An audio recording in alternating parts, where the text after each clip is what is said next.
Hello friends, welcome to Devansh కా stories world. ఇప్పుడు మీరు వినబోతుంది మనసు మాట విందు స్టోరీలోని 35వ భాగం. అక్కడ సుజాత అందరికీ టిఫిన్ చేస్తూ ఉంటే హాయ్ అత్త అంటూ పలకరించింది సీత.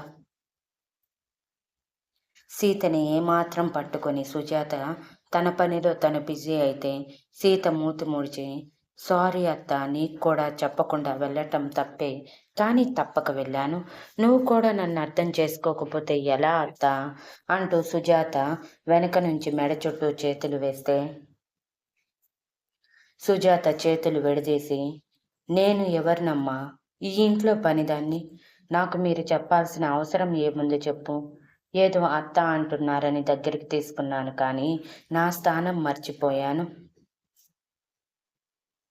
అందుకే నువ్వు వెళ్ళేటప్పుడు కూడా నీకు నేను గుర్తుకు రాలేదు. కనీసం నేను ఒకదాన్ని నీ కోసం ఉన్నానని కూడా ఆలోచించలేదు. ఇప్పటి నుంచి ఎవరి హద్దుల్లో వాళ్ళు ఉందామమ్మా. ఇలా ఒకరి మీద ఎఫెక్షన్ పెంచుకోవటం కూడా నాకు నచ్చటం లేదు అని కఠినంగా చెప్పింది.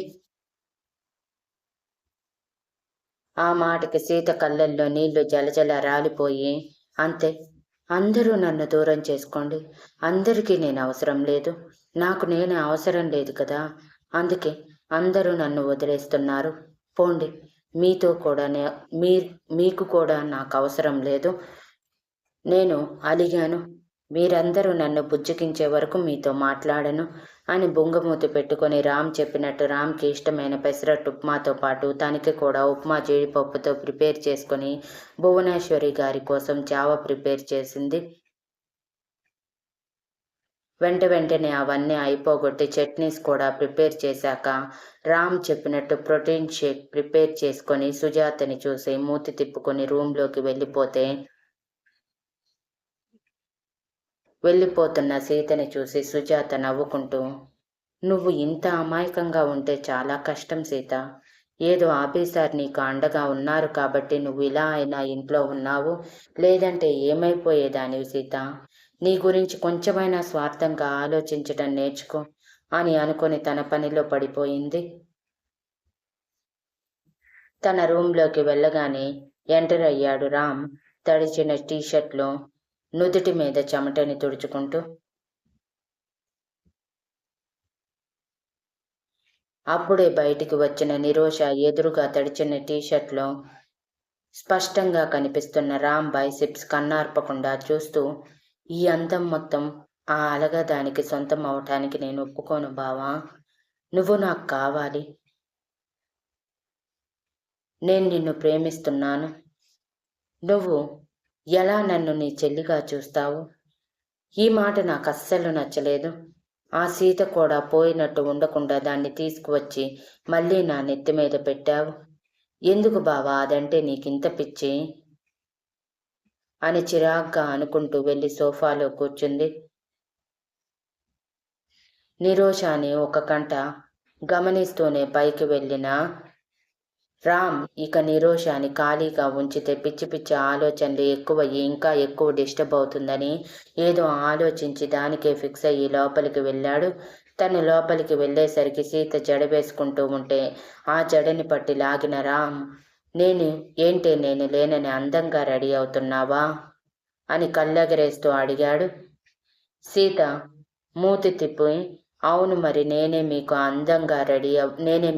అందంగా రెడీ అవ్వాలి అని అంటే రామ్ సీత జడని పట్టుకొని ఇంకా గట్టిగా లాగి, నా కోసం కాకపోతే ఎవరి కోసం రెడీ అవుతావే అని అల్లరిగా మొహం వికారంగా పెట్టుకొని, చీర బాగోలేదు మార్చేయి అంటూ సోఫా టేబుల్ మీద ఉన్న ప్రోటీన్ షేక్ తీసుకుని తాగుతూ సోఫాలో కూర్చుంటే సీత కళ్ళు పెద్దవి చేసి తను కట్టుకున్న ఫ్లోరల్ ప్రింట్ శారీ చూసుకొని, దీనికి ఏమైందండి, చాలా బాగుంది కదా, పైగా ఈ కలర్ అంటే నాకు చాలా ఇష్టం అని నావీ బ్లూ కలర్ మీద వైట్ కలర్ అండ్ దానికి మిక్స్డ్గా రెడ్ కలర్ ఫ్లోరల్ ప్రింట్ వచ్చిన శారీ చూసి చెప్పింది. కానీ నాకు నచ్చలేదు, నీకు ఈ కలర్ అంతగా సెట్ కాలేదు, పోయి వేరే శారీ కట్టుకొనిరా. అలా అని ఏది పడితే అది, లైక్ ఫ్లోరల్ ప్రింట్ అంటూ, సిల్క్ శారీ అంటూ, క్రేప్ శారీ అంటూ రకరకాలు కట్టుకోకుండా స్మూత్గా ముట్టుకుంటే జారిపోయేలా నిన్ను టచ్ చెయ్యాలని వంక చూసుకునేలా ఉండాలి అని కన్ను కొట్టి అనగానే ఒక్కసారిగా గుడ్లు పెద్దవి చేసి ఏంటి అంటూ గట్టిగా అరిచింది సీత. ఇష్! అరిచి అరిచి నా చెవులు పోగొట్టుకో, పో లోపలికి అని రామ్ అరిచి టవల్ తీసుకుని వాష్రూంలోకి వెళ్తూ, నేను చెప్పినట్టు రెడీ అవ్వలేదంటే నేనే నిన్ను నా చేతులతో స్వయంగా రెడీ చేస్తాను. ఆ టైంలో ఏం జరిగినా నాకు అనవసరం అని చేతులెత్తేసి మరీ చెప్పి వాష్రూంలోకి వెళ్ళిపోయాడు. నిజంగానే రామ్ అలా చేస్తాడేమో అన్న భయంతో డ్రెస్సింగ్ రూంలోకి పరిగెత్తిన సీత రామ్ చెప్పినట్టే శారీ స్ప్లిట్ పెట్టుకొని ఎక్కడ శరీరంలో ఇంచు కూడా కనిపించకుండా జాగ్రత్తగా పిన్స్తో కవర్ చేసుకొని రెడీ అయి బయటికి వచ్చింది. బయటికి వచ్చాక జడ ఊడిపోయి ఉండటంతో అది మళ్ళీ వేసుకుంటూ, ఏంటో రామ్ గారు రోజు రోజుకి కొంచెం వింతగా బిహేవ్ చేస్తున్నారు. ఆయన బిహేవియర్ని చూస్తుంటే నాకు చాలా భయం వేస్తుంది అని తనలో తానే అనుకుంటూ రెడీ అయ్యింది. రామ్ కూడా రెడీ అయ్యాక ఇద్దరు కిందకి వచ్చారు. అప్పటికే భువనేశ్వరి గారు కూడా వచ్చి ఉండటంతో ఆవిడ ఆరోగ్యం గురించి తెలుసుకొని బాగానే ఉందనుకున్నాక అందరూ టిఫిన్ చేయటానికి కూర్చుంటే సీత కొంచెం భయంగానే భువనేశ్వరి గారి ఎదురుగా చావ పెట్టి, ఇది తింటే కొంచెం బలం వస్తుందండి, మీకు నచ్చితేనే తినండి అని చెప్పి తను చేసిన పెసరట్టు ఉప్మా రామ్కి పెట్టి తనకి ఉప్మా పెట్టుకుని తినేసింది తల ఎత్తకుండా. రామ్ సీత తినేశాక భువనేశ్వరి గారికి జాగ్రత్త చెప్పి అందరి తన వైపు కోపంగా చూస్తున్నా పట్టించుకోకుండా సీత చేతిని పట్టుకుని తీసుకువెళ్ళిపోయాడు. ఆఫీస్కి వెళ్ళటమే సీత తన వర్క్లో పడిపోయింది. కరెక్ట్గా 11 గంటల సమయంలో ముందు నెలలోనే వచ్చిన జీతం జస్ట్ 1% మాత్రమే ఉపయోగించి 3000 పెట్టి అటు స్మార్ట్ ఫోన్ కాకుండా ఇటు కీప్యాడ్ ఫోన్ కాకుండా మధ్యస్థంగా ఉండే ఫోన్ తీసుకుని యూస్ చేస్తుంది సీత. అది రామ్కి తెలియనివ్వలేదు. తెలిస్తే చంపేస్తాడు అన్న భయంతో ఇప్పుడు ఆ ఫోన్ రింగ్ అవ్వటమే అందులో నెంబర్ చూసి గుండెల్లో రైళ్లు పరిగెడుతూ నుదుటిని చెమటలు పడుతూ ఏడుపు రావటానికి సిద్ధంగా ఉండటంతో చుట్టూ చూసింది.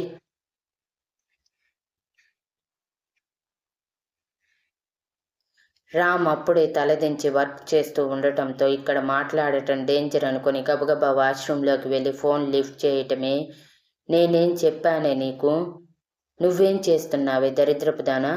నిన్ను అల్లుడి గారికి దూరంగా ఉండమని చెప్పాను కదా. ఆ ఇంటి నుంచి బయటికి వచ్చిన దానివి ఏ నూతిలోనో దూకి చావకుండా ఇంకా ఎందుకే బ్రతుకున్నావు? అసలు ఆ ఇంటి నుంచి బయటికి వచ్చిన దానివి మళ్ళీ ఎందుకు అల్లుడి గారి దగ్గరికి వెళ్ళావే? నీ అసలు రంగు చూపించావు కదా. నీ అక్క మొగుణ్ణి వలలో వేసుకొని బాగానే కులుకుతున్నావు. నీ తల్లికి తండ్రికి మంచి పేరు తీసుకువస్తున్నావులే అని నిష్ఠూరంగా అన్నారు సరస్వతి గారు. పెద్దమ్మ అంటూ సీత బాధగా పిలిస్తే, ఏయ్ నన్నలా పిలవకు, పెంచిన కృతజ్ఞతలు కొంచెం కూడా లేకుండా నా కూతురికే ద్రోహం చేశావు. అంతగా నచ్చితే ఒకరోజు అల్లుడి గారితో ఉండి వెళ్ళిపో, జీవితంలో మళ్ళీ కనిపించకు అని అంటే సీత కళ్ళు గట్టిగా మూసుకొని కళ్ళ నుంచి జారే కన్నీటిని అలానే వదిలేసి, అలా మాట్లాడుకు పెద్దమ్మ, నేను అలాంటి దాన్ని కాదు అని పూడుకుపోయిన గొంతుతో అంది. ఛీ, ఆపవే నీ నాటకాలు. ఎవరికి తెలియదనుకుంటున్నావు నీ గురించి? నీ పెదనాన్న ఏదో నువ్వు సతీ సావిత్రి సతీ అనసూయ అని అనుకుంటున్నాడు, కానీ అదేమీ కాదు. కనీసం నీ అక్క మీద కొంచెం కూడా ప్రేమ లేని దానివి అని ఇష్టానికి మాట్లాడుతుంటే సీత కళ్ళు గట్టిగా మూసుకొని, అలా మాట్లాడకు పెద్దమ్మ ప్లీజ్, నేను ఆయనని వదిలేయాలనే అనుకున్నాను అని అంది. అనుకున్నావు, కానీ చేశావా? లేదే. ఎందుకు ఎందుకు మళ్ళీ నా అల్లుడు గారి దగ్గరికి వెళ్ళిపోయావు?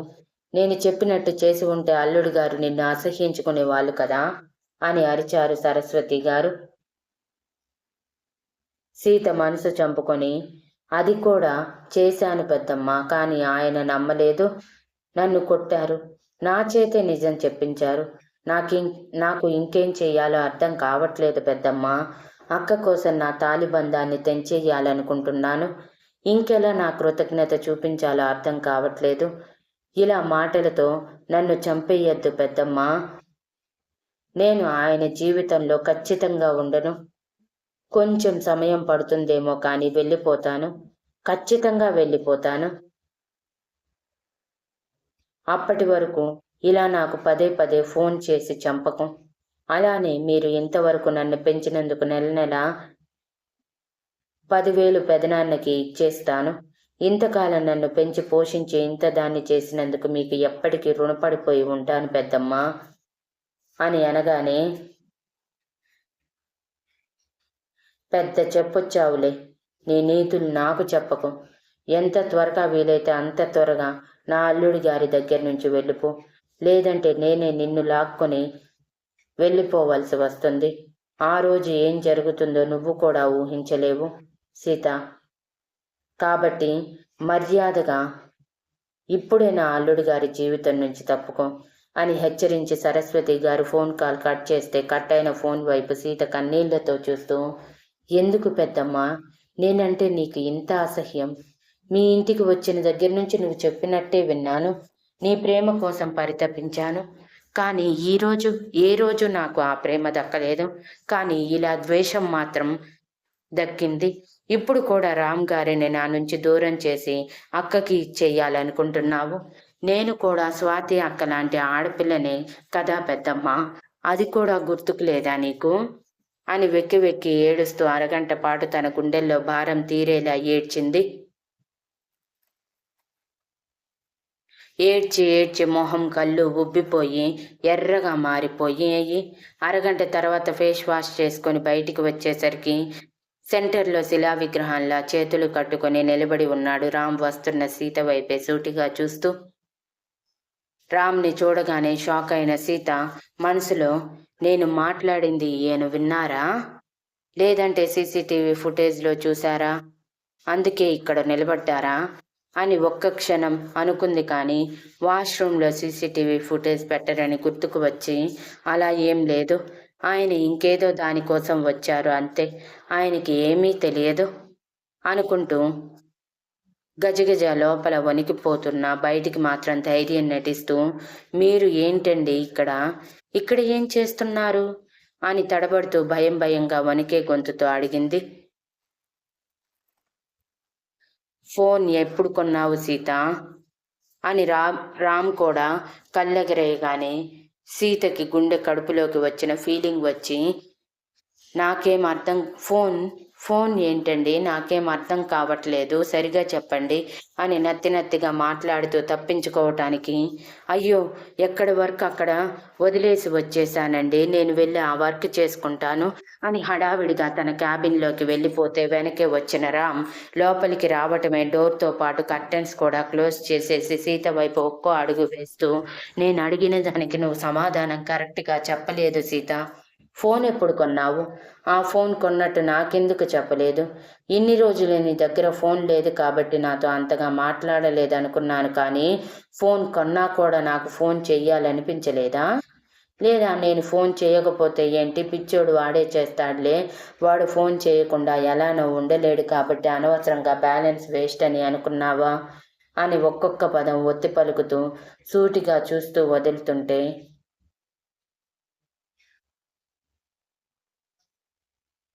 సీత బిక్కమొహం వేసుకొని, అలాంటిదేమీ లేదండి, మీరు ఏదేదో ఊహించుకోకండి. ఈ ఫోన్ జస్ట్ ఆఫీస్ పర్పస్ కోసం కొన్నానండి. ఎప్పుడు పడితే అప్పుడు బయటికి వెళ్తుంటాం కదా, ఆ టైంలో ఉపయోగపడుతుందని.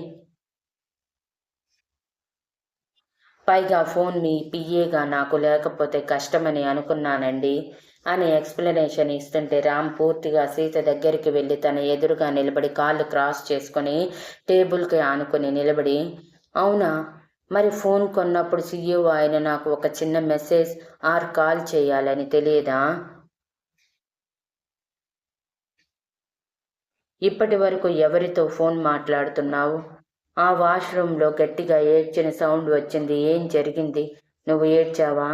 నీతో పాటు ఇంకెవరైనా ఏడ్చారా అని కావాలని అడిగాడు.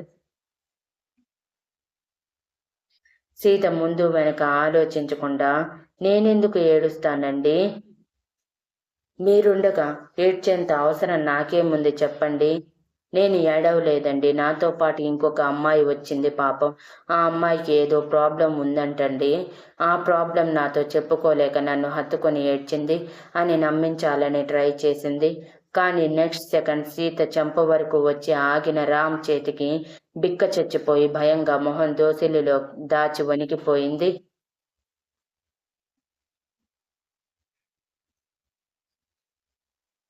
సీత భయాన్ని చూసి తన కోపాన్ని ఎంతగానో కంట్రోల్ చేసుకుంటున్న రామ్ తన చేతిని పిడికిలిగా మార్చి టేబుల్ మీద గట్టిగా కొట్టాడు. దెబ్బకి గ్లాస్ బ్రేక్ వచ్చేసింది. ఆ సౌండ్కి సీత భయంగా రామ్ గారు అని గట్టిగా పిలిచి రామ్ చేతిని చూసింది. గట్టిగా కొట్టడం వలన రామ్ చెయ్యి ఎర్రగా మారి కనిపిస్తూ ఉంటే, ఎందుకిలా చేస్తున్నారు? మిమ్మల్ని మీరు గాయపరుచుకుంటున్నారు. ప్రతిసారి ఇంతే చేస్తూ ఉంటారు. ఎందుకు? మీకంత కోపం వస్తే నన్నే కొట్టొచ్చు కదా అని వెక్కుతూ చెప్పింది సీత.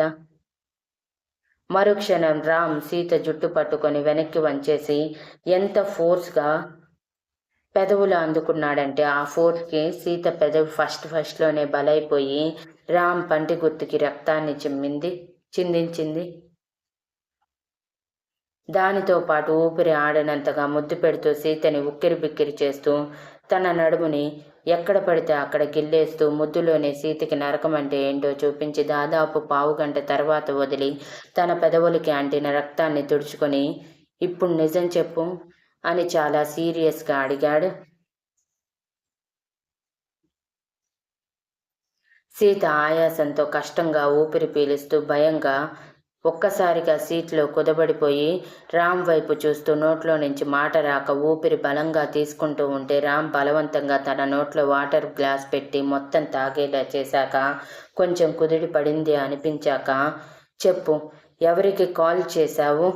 ఆ ఫోన్ ఎక్కడుంది? ఎక్కడ దాచావు? ఆ ఫోన్ నెంబర్ ఎంత? ఎవరు నీకు ఫోన్ చేసి నిన్ను ఏడిపించారు? అయినా బ్రెయిన్ లేదా? ఈ ఫ్లోర్లో నువ్వు, నేను, రీతు మాత్రమే. రీతు వర్క్ చేసుకుంటుంది. ఇక వాష్రూమ్లో ఉంది నువ్వు మాత్రమే. నువ్వు కాకుండా మరో ఎంప్లాయీ వచ్చి ఏడ్చింది అని చెప్తే నమ్మేయటానికి వెర్రిన కొడుకులా కనిపిస్తున్నానా అని ఆవేశంతో ఊగిపోతూ అడిగాడు. రామ్ అంత కోపంగా ఉన్నా సరే సీత తప్పించుకోవటానికి అన్నట్టు, అది నా ఫ్రెండ్ ఫోన్ చేసిందండి. ఆ అమ్మాయికి చిన్న ప్రాబ్లం అని మళ్ళీ ఏదో కథ చెప్పబోతుంటే ఈసారి రామ్ కోపం ఆపుకోలేక సీత చెంప మీద ఈడ్చిపెట్టి కొట్టాడు. Thank you for listening and please like, share, comment and subscribe.